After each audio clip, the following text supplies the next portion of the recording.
Hey there, welcome back. Before we dive in, take a deep breath and let the stress of the day melt away. I'm really glad you're here, and I'd love to get to know you better. So if you had to choose, what would be your favourite food? Let me know in the comments. Now sit back, relax, and enjoy the story. And enjoy. Since the dawn of the automobile, humankind has looked upward, longing for a day when roads would no longer chain us to the earth. It wasn't just about getting somewhere faster, it was about freedom. The camera pans across aerial footage of endless traffic jams, their red taillights stretching like arteries of frustration across the landscape, then dissolves into vintage illustrations from the 1950s. Sleek, chrome-plated vehicles soaring through pristine blue skies, their occupants smiling with the confidence of a generation that believed technology could solve everything. The fantasy began almost the moment cars were invented. By the time the Wright brothers took flight in 1903, people were already wondering, why not both? The marriage of automobile and aircraft seemed not just logical, but inevitable. If Henry Ford could put America on wheels, and Orville and Wilbur Wright could lift humanity into the heavens, surely someone would combine these revolutionary technologies into something even more extraordinary. The earliest visionaries emerged from the same garages and workshops that birthed the automotive age. Glenn Curtiss, already famous for his motorcycles and early aircraft, unveiled his autoplane in 1917, a peculiar contraption that looked like a Model T had collided with a biplane and somehow survived the encounter. The autoplane never actually flew, managing only short hops down country roads, but it represented something profound, the first serious attempt to blur the line between terrestrial and aerial transportation. Curtiss understood what many would forget in the decades to come, that the flying car wasn't just an engineering challenge, it was a reimagining of human mobility itself. The dream lay dormant through the economic hardships of the 1920s and 1930s, but World War II changed everything. The conflict had turned entire nations into aviation powerhouses, churning out thousands of bombers, fighters, and transport planes with unprecedented efficiency. If wartime industry could mass-produce flying fortresses and Mustangs by the thousands, the reasoning went, surely peacetime ingenuity could craft personal flying vehicles for everyday citizens. The post-war optimism was intoxicating. Atomic energy would power our homes, rocket ships would ferry us to work, and flying cars would liberate us from the mundane tyranny of traffic lights and speed limits. Popular mechanics became the prophet of this airborne future, its covers regularly featuring illustrations of suburban families piloting sleek aircraft from their driveways to downtown office buildings. The magazine's editors confidently predicted that by 1970, every American garage would house a flying car alongside the family sedan. The imagery was seductive. Mothers dropping children off at school via Skylane, businessmen commuting through three-dimensional highways carved from clouds, weekend getaways that began with a vertical takeoff from the backyard. The future looked effortless, elegant, and inevitably aerial. But turning fantasy into functionality proved problematic. The engineers who tackled the flying car challenge in the 1940s and 1950s quickly discovered that they weren't just trying to build a better mousetrap. They were attempting to create a completely new category of transportation that satisfied the contradictory demands of both automotive and aviation engineering. The vehicle needed to be light enough to fly but robust enough to survive highway crashes. It required wings for lift but couldn't be too wide for city streets. It had to be simple enough for average drivers to operate but sophisticated enough to navigate three-dimensional airspace safely. Moulton Taylor understood these contradictions better than most. His Aerocar, first flown in 1949, represented the most serious attempt to solve the flying car puzzle. Taylor's design was elegant in its simplicity, a conventional car that could be converted into an aircraft by attaching detachable wings and a pusher propeller. The transformation took about 5 minutes and required no special tools. On the road, the Aerocar looked like a slightly odd sedan with its wings folded and towed behind on a trailer. In the air, it became a competent light aircraft capable of cruising at 100 miles per hour. The Aerocar was more than a prototype. It was a fully functional, road-legal, FAA-approved flying car. Taylor demonstrated it at air shows across the country, driving it onto airport runways, attaching the wings, and taking to the skies as amazed crowds watched from below. The vehicle handled well both on the ground and in the air, proving that the basic concept was sound. Yet despite generating enormous public interest and even securing investment from major corporations, only 6 aerocars were ever manufactured. The problem wasn't technical feasibility, it was economics and practicality. The Convair Model 101H represented a different approach, one that would become a cautionary tale for the entire industry. Developed by the same company that built military aircraft, the Model 118 was designed as a true hybrid, a car plane that could operate seamlessly in both environments without requiring assembly or modification. The prototype featured a sleek fiberglass body, conventional car controls and retractable wings. On paper, it was everything the flying car enthusiasts had dreamed of. In reality, it became a nightmare. During its first test flight in 1947, the Model 118 crashed, killing its pilot. The cause wasn't aerodynamic failure or structural weakness. It was a simple fuel mix-up. The ground crew had filled the aircraft with automotive gasoline instead of aviation fuel, causing the engine to lose power during flight. The crash highlighted one of the fundamental challenges facing flying cars, the complexity of maintaining 2 completely different transportation systems within a single vehicle. Every component had to meet both automotive and aviation standards, every fuel system had to account for different operating requirements, and every safety protocol had to address scenarios that didn't exist in either traditional cars or conventional aircraft. The engineering nightmare went far beyond fuel systems. Weight represented an almost insurmountable challenge. Aircraft needed to be as light as possible to achieve efficient flight, while automobiles required substantial mass to provide crashworthiness and stability. The wings necessary for flight made the vehicle impractically wide for most roads and parking spaces. The high-performance engines required for vertical takeoff consumed fuel at rates that made operation prohibitively expensive. The control systems needed to safely navigate 3-dimensional airspace were far too complex for average drivers to master. More fundamentally, the flying car existed in a regulatory no-man's land. The Federal Aviation Administration controlled airspace but had no authority over ground vehicles. The Department of Transportation regulated automobiles but had no expertise in aviation safety.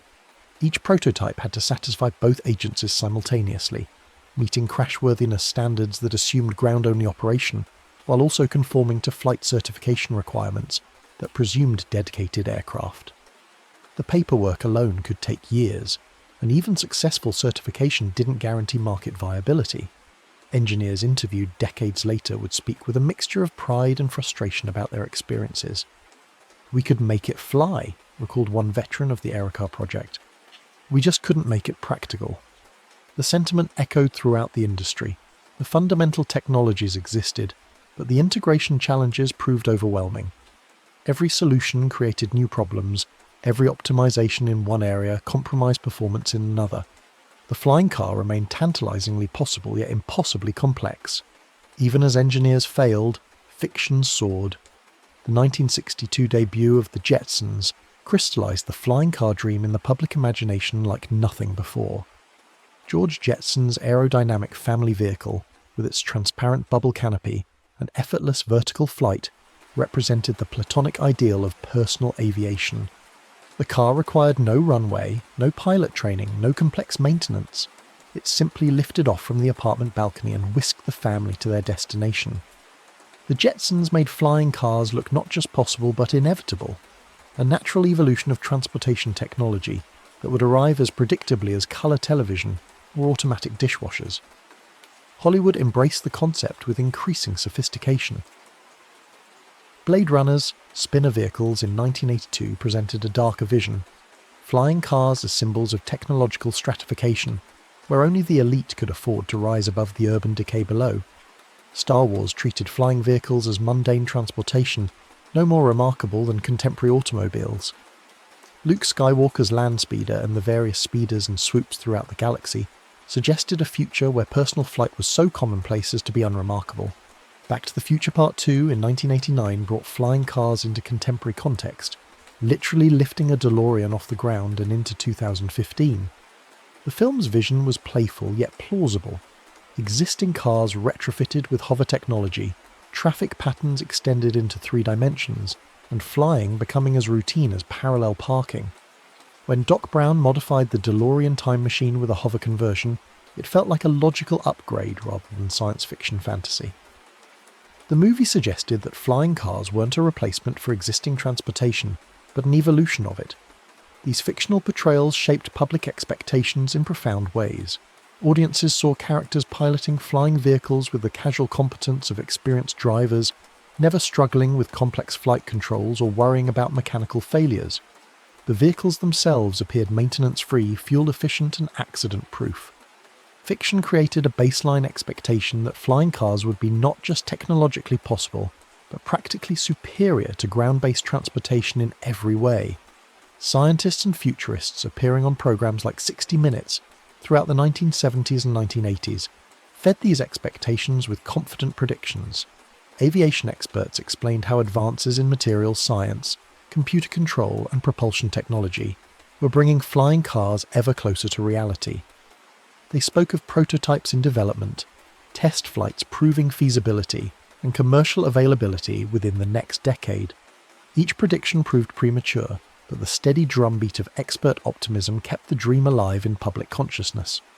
The disconnect between fictional promise and engineering reality created a peculiar cultural phenomenon, the perpetually imminent flying car.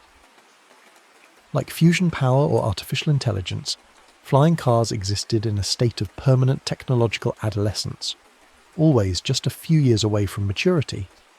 This temporal displacement allowed the concept to remain exciting without ever having to confront the mundane realities of insurance costs, parking regulations, or pilot certification requirements.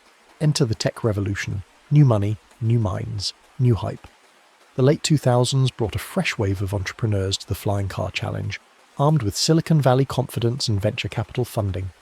These weren't traditional aerospace engineers content to build one-off prototypes. They were tech visionaries who believed that software, automation and manufacturing innovation could solve problems that had stymied the industry for decades. Terrafugia emerged as the poster child of this new approach. Founded by MIT graduates with aerospace engineering backgrounds, the company promised to deliver the first practical flying car through modern design principles and contemporary technology. Their transition vehicle featured folding wings that eliminated the need for detachable components, modern avionics that simplified flight operations, and a business model that envisioned flying cars as the next major consumer technology category. The transition looked impressive in promotional videos, a sleek four-wheeled vehicle that could unfold its wings and transform into a light aircraft within minutes. The company secured significant investment, generated enormous media attention, and accumulated hundreds of pre-orders from customers eager to own the first commercially available flying car. Yet despite years of development and multiple prototype iterations, the transition never achieved commercial success. The few units delivered to customers proved expensive, complicated, and impractical for regular use. PAL-V, Aeromobile, and dozens of other startups followed similar trajectories. Each promised revolutionary advances over previous attempts, each generated impressive demonstration videos, and each ultimately struggled to bridge the gap between prototype and product. The fundamental challenges hadn't changed. Flying cars remained expensive to build, difficult to operate, and impossible to integrate into existing transportation infrastructure. The most ambitious attempt came from an unexpected source: Uber. The ride-sharing company's Elevate initiative promised to bypass the flying car problem entirely by focusing on electric vertical takeoff and landing vehicles, EVTOLs, designed for short urban flights. Rather than trying to build vehicles that could both drive and fly, Uber proposed a network of electric aircraft that would operate like aerial taxis, ferrying passengers between dedicated landing pads located throughout major cities. The EVTOL concept addressed many traditional flying car limitations. The vehicles didn't need to be road legal, eliminating automotive safety requirements. They could be optimized purely for flight, improving efficiency and reducing complexity. Most importantly, they would be operated by professional pilots, rather than untrained consumers, addressing the most serious safety concerns. Uber's vision was compelling. Imagine summoning an aerial taxi through a smartphone app, bypassing ground traffic entirely for short-distance urban transportation. Multiple companies developed EVTOL prototypes, including established aerospace manufacturers like Boeing and Bell, as well as startups like Joby Aviation and Lilium.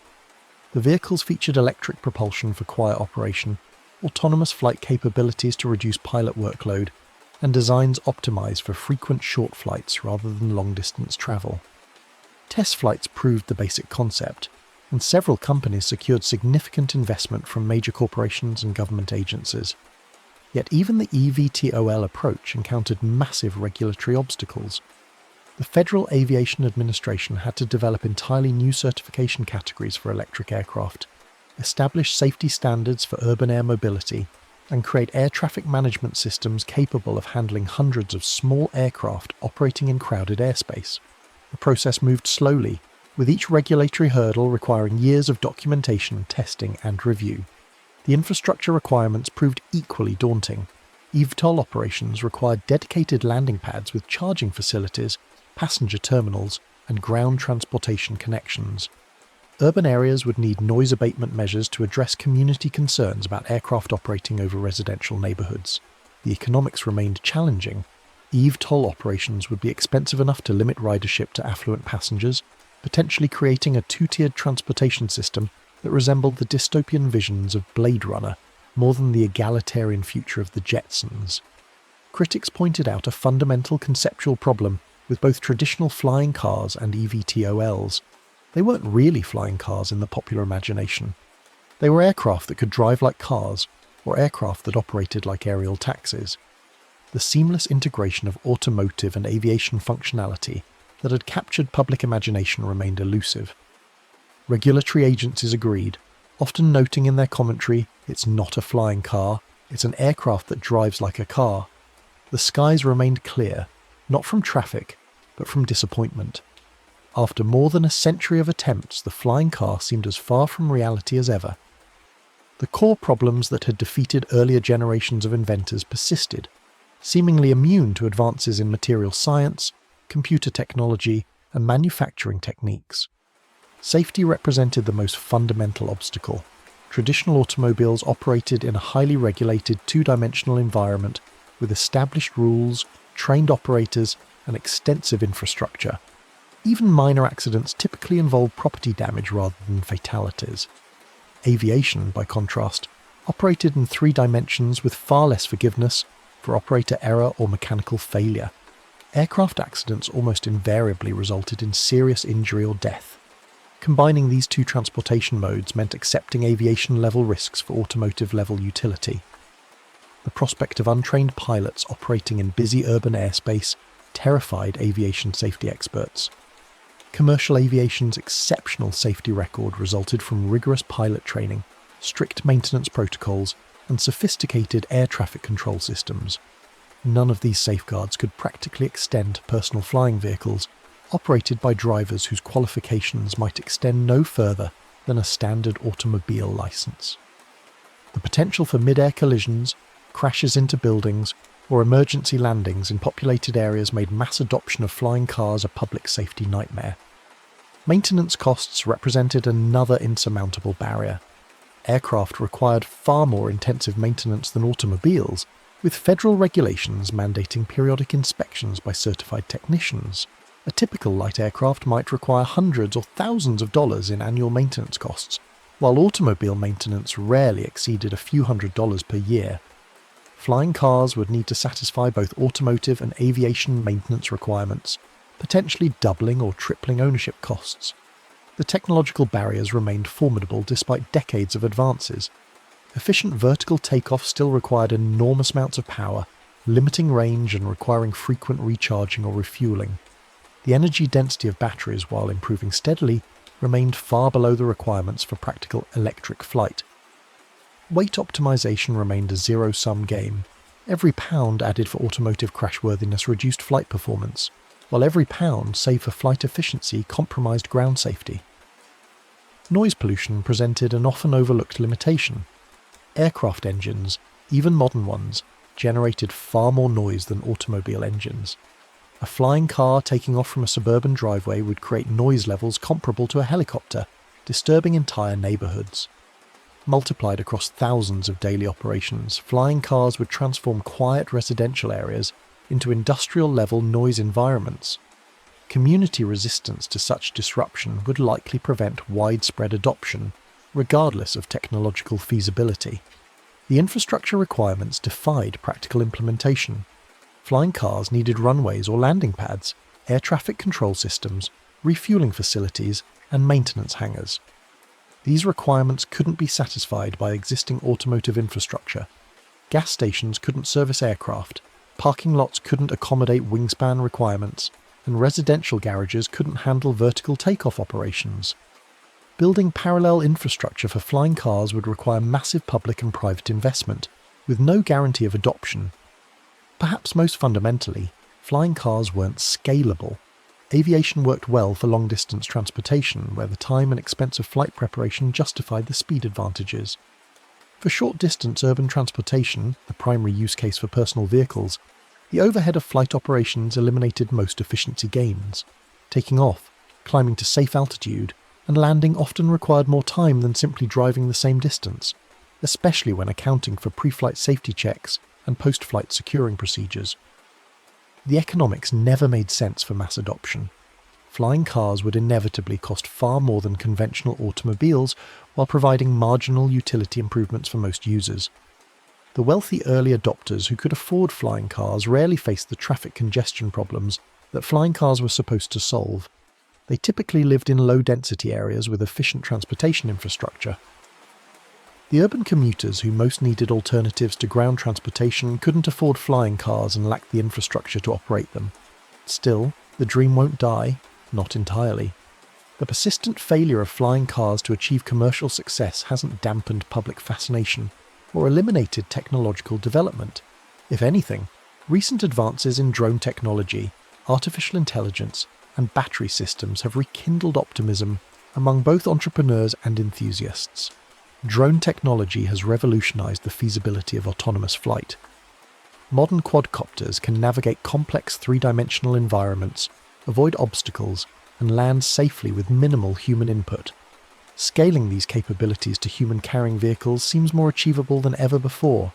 Artificial intelligence systems have demonstrated the ability to manage complex transportation networks, optimize routing in real time, and coordinate multiple vehicles simultaneously. These technologies could potentially address the safety and traffic management challenges that have historically made flying cars impractical. Battery improvements, while still falling short of aviation requirements, have made electric flight increasingly viable for short-distance applications. Electric propulsion offers several advantages over traditional aircraft engines: lower noise levels, reduced maintenance requirements, and the potential for distributed propulsion systems that improve safety through redundancy. Several companies have demonstrated battery-powered aircraft capable of carrying passengers for distances of 50 to 100 miles, suggesting that electric flying cars might soon become technically feasible, if not economically practical. The most promising developments are occurring in Asia, where government support for advanced transportation technologies is stronger and regulatory obstacles are lower. Dubai has committed to implementing flying taxi services by 2030, with dedicated landing pads and air traffic management systems designed specifically for urban air mobility. China has invested heavily in eVTOL development, with several companies conducting test flights in major cities. These initiatives suggest that flying cars might find their first commercial applications in markets with strong government support and less regulatory complexity. Autonomous flying taxi prototypes are operating in controlled environments, carrying passengers on predetermined routes between established landing sites. While these services remain experimental and limited in scope, they represent the first practical implementation of the flying car concept for commercial transportation. The vehicles don't match the seamless road-to-air capability envisioned in popular culture, but they do provide genuine aerial mobility for urban passengers. Industry experts increasingly speculate that flying cars might actually happen, but not in the way popular imagination had envisioned. Rather than personal vehicles owned and operated by individual drivers, flying cars might emerge as professionally operated services similar to current ride-sharing platforms. Rather than seamlessly transitioning between ground and air operations, they might function as specialized aircraft operating between dedicated terminals. Rather than replacing conventional automobiles, they might supplement existing transportation networks for specific high-value routes. This vision lacks the romantic appeal of the traditional flying car fantasy.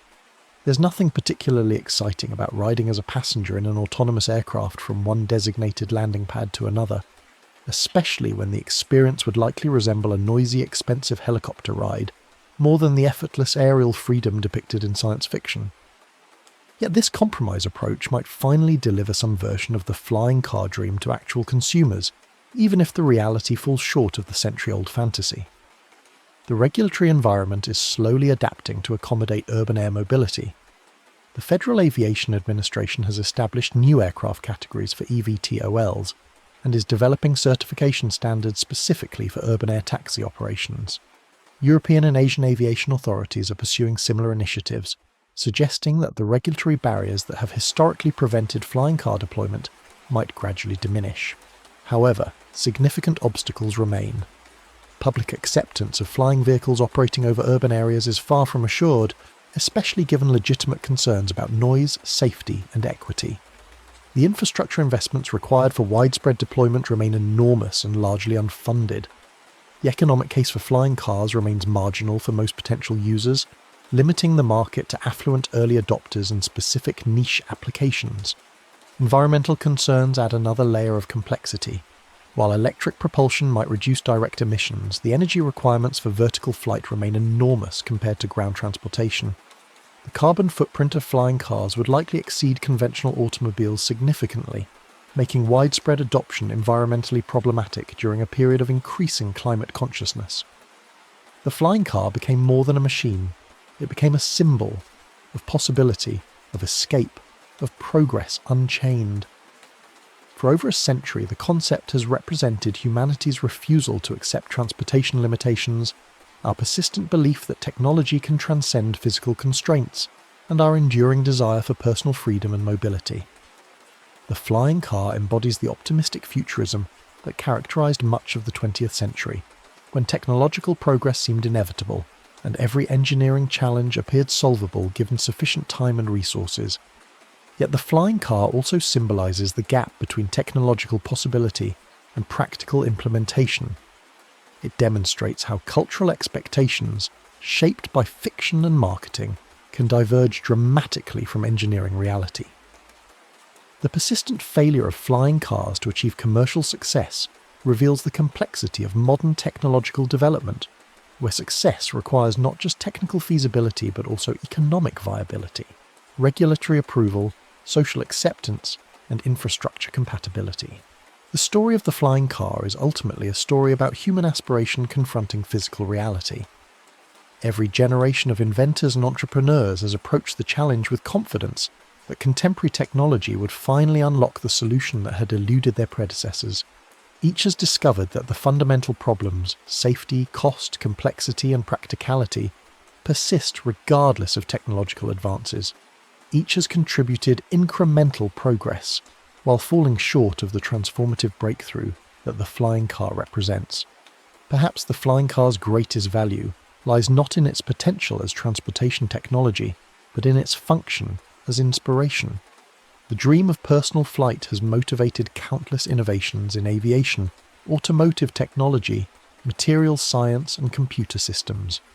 The pursuit of flying cars has advanced human knowledge and capability, even when it hasn't delivered practical flying cars. The engineers who failed to build successful flying cars often succeeded in creating technologies that found applications in conventional aircraft, automobiles, and other industries.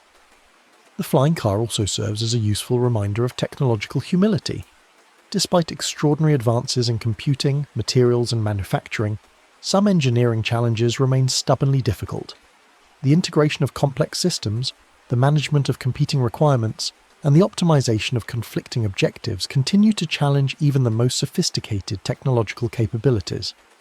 The flying car demonstrates that technological progress, while real and significant, doesn't always follow the linear trajectory that popular culture expects. Looking ahead, the flying car dream may finally achieve some form of realization, albeit in a form quite different from popular imagination. Urban air mobility services might provide aerial transportation for specific routes and passenger segments. Autonomous flying vehicles might operate in controlled environments under professional management. Electric propulsion and artificial intelligence might address some of the safety and efficiency concerns that have historically prevented flying car deployment. Yet even if these developments succeed, they're unlikely to deliver the complete transformation of personal transportation that the flying car has long represented. The skies above our cities may never fill with personal flying vehicles operated by ordinary drivers, just as our garages may never house aircraft alongside our automobiles.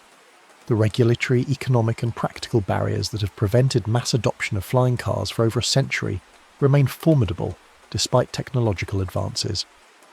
The flying car may thus remain forever in the future, always just a few years away from commercial availability, perpetually promising to revolutionise transportation while never quite delivering on that promise.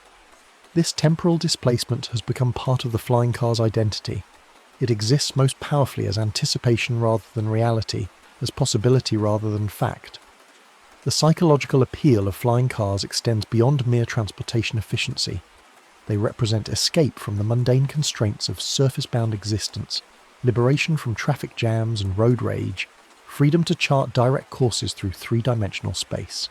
The flying car promises to transform the daily commute from a grinding necessity into an adventure, to make travel spontaneous rather than planned, to restore the romance of mobility that has been lost in contemporary automotive culture. This emotional resonance explains why the flying car concept survives repeated commercial failures and technological setbacks. Each new prototype, each demonstration flight, each entrepreneur's pitch rekindles the same fundamental hope that has captivated human imagination for over a century. The dream proves remarkably resilient to disappointing reality because it addresses deeper psychological needs than simple transportation efficiency. The flying car also embodies distinctly American cultural values: individualism, technological optimism, and the belief that personal freedom can be enhanced through engineering innovation. The concept emerged during the same era that celebrated the automobile as a symbol of personal liberation and democratic access to mobility. Flying cars represented the logical extension of automotive freedom into the third dimension, promising to democratize the skies just as automobiles had democratized ground transportation. Yet this democratic promise has always been undermined by the inherent complexity and cost of aviation technology. Flying cars have consistently remained expensive toys for wealthy enthusiasts, rather than practical transportation for ordinary citizens. The egalitarian vision of flying cars in every garage has given way to the reality of flying cars as luxury goods for the affluent few, creating a technological divide that mirrors broader patterns of economic inequality. The international dimensions of flying car development reveal different cultural approaches to technological innovation and risk acceptance. American efforts have been dominated by private entrepreneurs, operating in a complex regulatory environment that prioritizes safety over innovation speed. European initiatives have emphasized coordinated government-industry partnerships with strong environmental considerations. Asian programs have focused on rapid deployment and government-supported infrastructure development. These different approaches suggest that flying cars might succeed first in regions with strong government support, unified regulatory frameworks, and cultural acceptance of technological risk. The American model of private innovation within restrictive regulatory constraints may prove less effective than Asian approaches that integrate government planning with industrial development. The COVID-19 pandemic has added new urgency to urban air mobility concepts, as cities seek transportation alternatives that reduce crowding and disease transmission. The prospect of personal aerial vehicles that avoid shared spaces and crowded terminals has renewed interest in flying cars as public health tools rather than mere convenience technologies. This medical justification provides new political and economic arguments for overcoming traditional barriers to flying car deployment. Climate change considerations increasingly influence flying car development priorities. Electric propulsion systems, while still limited by battery technology, offer the potential for carbon-neutral flight operations if powered by renewable energy sources. Some advocates argue that electric flying cars could actually reduce transportation emissions by enabling more efficient point-to-point travel that bypasses congested ground infrastructure. However, life cycle analysis suggests that flying cars would likely increase overall energy consumption significantly compared to ground transportation alternatives. The energy requirements for vertical takeoff and sustained flight far exceed those for rolling resistance and aerodynamic drag in surface vehicles. Even with perfect electric propulsion, widespread flying car adoption would require massive increases in electrical generation capacity. The generational aspects of flying car acceptance are particularly interesting. Younger consumers who have grown up with drone technology and video game flight simulators may prove more comfortable with personal aviation than previous generations. The gamification of flight through consumer electronics has familiarized millions of people with three-dimensional navigation and aircraft control principles. This experiential base could accelerate flying car adoption if technological and regulatory barriers can be overcome. Conversely, the aging population in developed countries may prefer ground-based transportation that doesn't require the physical coordination and spatial awareness necessary for flight operations. The demographic trends toward urbanization and aging may actually reduce the market for personal flying vehicles even as the technology becomes more practical. The philosophical implications of flying cars extend beyond transportation into questions about human relationship with natural and built environments. Flying cars would fundamentally alter the urban landscape by making building height and street layout less relevant to transportation efficiency. Cities designed around flying car transportation might develop very different spatial patterns, with implications for community formation, social interaction, and environmental impact. The noise pollution aspects of flying cars deserve particular attention, given their potential impact on urban livability. Current aircraft noise levels would be intolerable if multiplied across thousands of daily flying car operations in residential neighbourhoods. Breakthrough advances in quiet propulsion technology would be necessary to make flying cars socially acceptable in urban environments. The insurance and liability frameworks for flying cars remain largely undeveloped despite decades of prototype testing. Aviation insurance operates on fundamentally different principles than automotive insurance, reflecting the higher risks and greater potential for catastrophic losses in aircraft operations. Flying cars would require new insurance categories that address unique risks while maintaining affordable coverage for consumer markets. Professional pilot shortages in commercial aviation raise questions about training requirements for flying car operators. If flying cars require licensed pilots, the training pipeline would need massive expansion to support widespread adoption. If flying cars can be operated by drivers with minimal additional training, safety risks increase dramatically. The tension between accessibility and safety remains unresolved in flying car development. The cultural impact of successful flying car deployment would extend far beyond transportation into entertainment, recreation, and lifestyle choices. Flying cars would enable new forms of tourism, recreation, and social interaction, while potentially disrupting existing industries and employment patterns. The secondary effects of flying car adoption might prove more significant than the primary transportation benefits. And maybe one day, we'll look up and see that dream finally arrive.